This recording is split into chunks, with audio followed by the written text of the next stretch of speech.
And we are live. How's it going, everyone? For those of you who don't know me, my name is Nicholas Mateo. I am the senior colorist of Final Touch Studio, and today I'm starting a new series on my channel called Live Grading. This is a series where you'll be able to watch what my workflow is like and how I tackle different projects. If you would like to see more on this series, please leave a comment below. So let's get started. As you can see right here, this is a normal node tree structure that I usually use in all my projects. So I usually like to start with a color space transform with IDT and ODT. And this is what we got. It doesn't look too bad, it was well shot. Now is the time I start to think, what do I want out of this footage? So when I'm thinking about creating a color palette, I'm also thinking about what the mood of the story is. And the mood of this story is it's supposed to be gritty and real because it involves cops arresting a criminal. So what I want to create is a Bleach bypass effect to really emphasize the grittiness of this world. So what I like to do is I like to go into my timeline node, and as you can see, we have a Bleach bypass effect set up here. Now the reason why I do it like this is because the Bleach bypass effect, I want it to be a consistent look throughout the entire project. I go into my composite mode here, and I see what the difference is between the overlay and the soft light. As we can see, that's pretty harsh. Let's see soft light. Soft light is a little better because we're getting a little bit of detail back. Now as you can see, there is no detail at all in the shadows or the blacks. It's completely flat. So what I like to do is I like to go into this node right here and go into my curves, bring this up a little bit, just enough so we can get the detail back, especially right here. And let's drag this down a bit. We're still creating a look, but I definitely wanted that detail back. Do the same for the highlights, bring it down a little bit. I want it somewhere around here.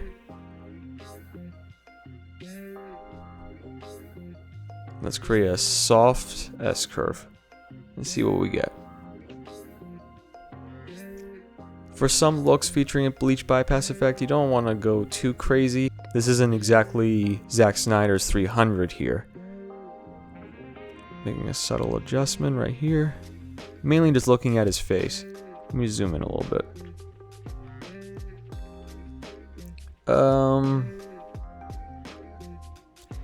Yeah, I like where it's about right there. Any adjustments here?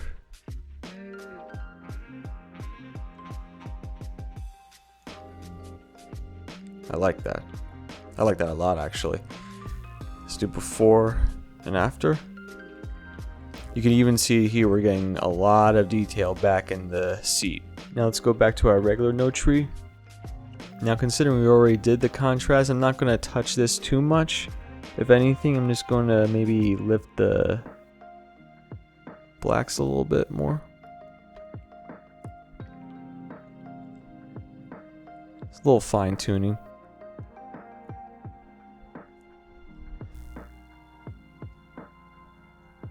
Yeah, it's not too bad. So usually I like to balance the image out, but because this is really well balanced, I don't think there's any need for it. So the next step is going into my color depth here. Go to my color space, HSV, and I disable channels 1 and 3. Bring my Luma mix down to 0, and then I play around with gain. I go too far, then I dial it back. I don't want his skin to be too orangey. I don't know if that's even a word.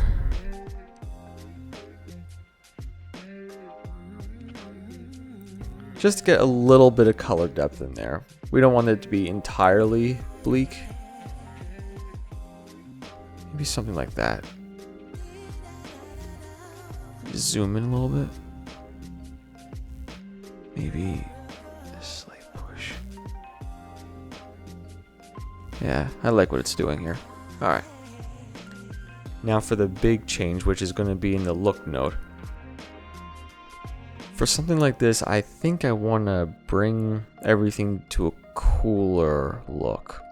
Not necessarily like a Matrix thing, but still something gritty, still realistic, but let me see. I'm probably not going to be talking as much in these videos, but that's okay.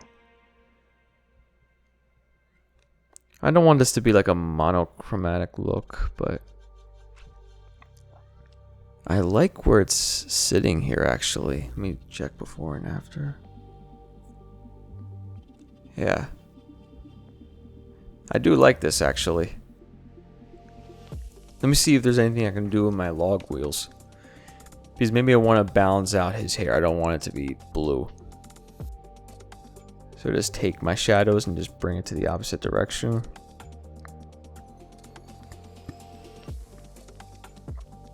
Maybe something like that. Yeah, that's good. Maybe bring my range down so I can work with these midtones. I'm just mainly focusing on his skin here.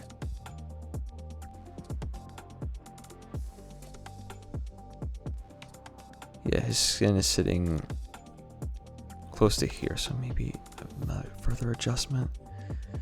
Let's see. I'm really liking where it's sitting right here, but I just want to go into my HSL curves node and just see what else I can do with this. Maybe go into my vector scope, see where the skin is sitting. And for those who don't know, this right here is the skin tone indicator. You basically want the skin to be, you see that circle?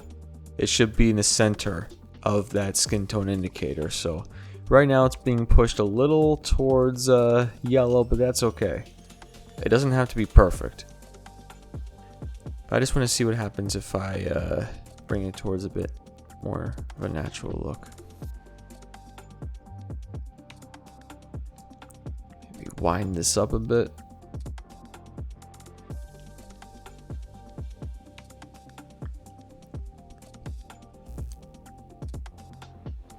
Yeah, that's looking a little better. And let me see let me see about his shirt.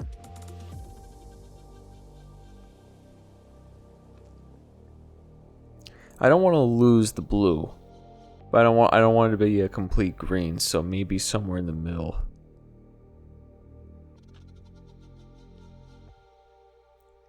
Yeah, that's not bad. And let's see everywhere else. So yeah, looking pretty good. Let me see what happens with hue versus sat.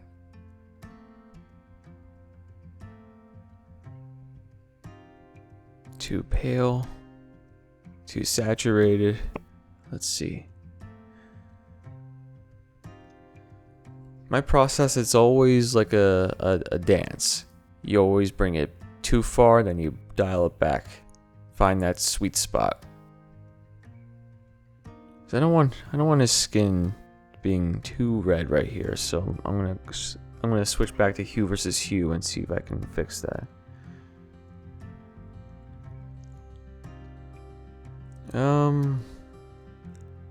Yeah, maybe that's good. Yeah, I don't want there to be like a breakage right here, so let me see.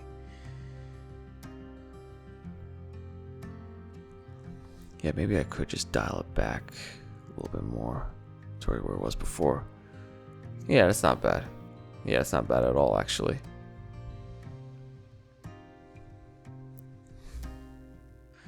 I don't usually play around with these too much, but for the sake of this series, let's experiment. Okay.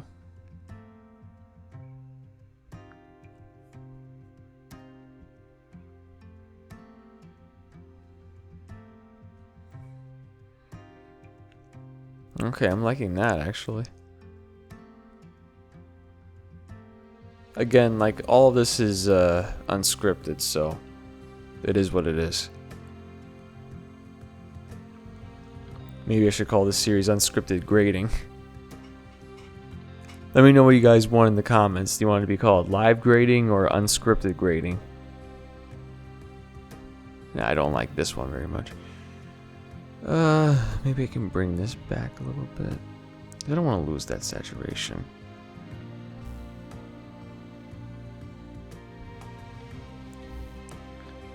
Yeah. Yeah, this is looking pretty good.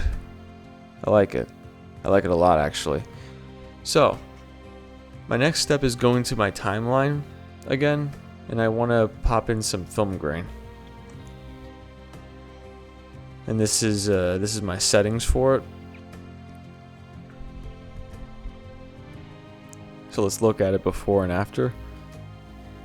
That's before, and that's after.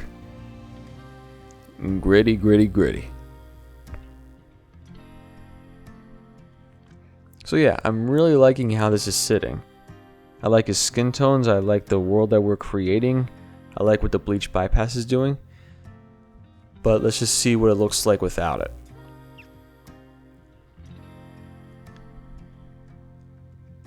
Yeah, it's looking really good. But you know what? Let's see what we can do with the curve. Maybe even bring out a bit more contrast in it. If not, I'll just dial it back to where it was before.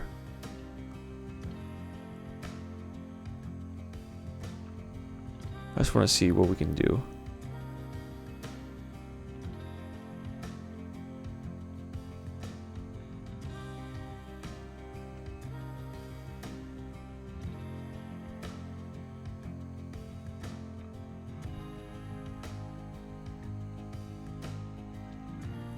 Yeah, I don't want to overdevelop this, so if nothing else can happen, nothing else can happen.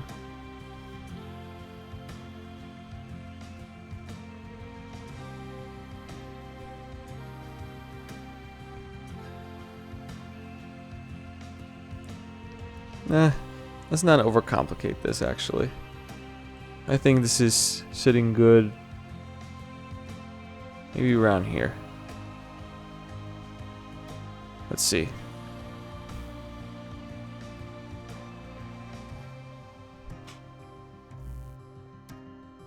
Yeah, that's looking good. Maybe even pump it back a little bit like that.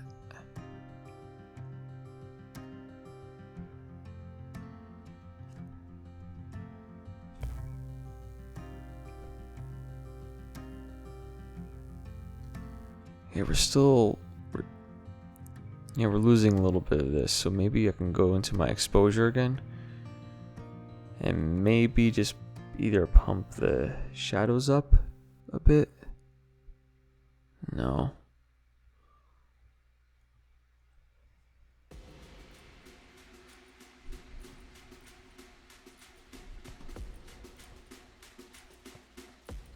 Maybe bring the gain down a little bit. Ooh, I'm liking that, actually. And you know what? We can see it. We can still see it a little bit. I don't think it's really necessary. Yeah. What matters is, does this look good? Does this look good? Everything.